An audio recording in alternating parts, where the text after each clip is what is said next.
কি শেষ বলতে কি আমরা সহজ চিন্তা করে নিউজ বানাইবেন।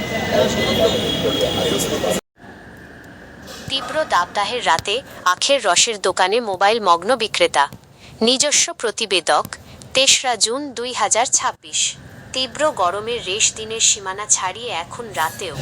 এই গরমে একটু প্রশান্তি পেতে অনেকেই রাতে আখের রসের দোকানে ভিড় করছেন। কিন্তু আখের রসের গ্লাসে চুমুক দেওয়ার আগেই গ্রাহকদের মেজাজ বিগড়ে দিচ্ছে এক অদ্ভুত দৃশ্য, বিক্রেতার চরম অবহেলা ও মোবাইল ফোনে আড্ডা। আজ রাত ৮টার সময় রাজধানীর অন্যতম ব্যস্ত এক মোড়ে গিয়ে দেখা গেল প্রচণ্ড গরমের কারণে তৃষ্ণার্ত মানুষের দীর্ঘ লাইন।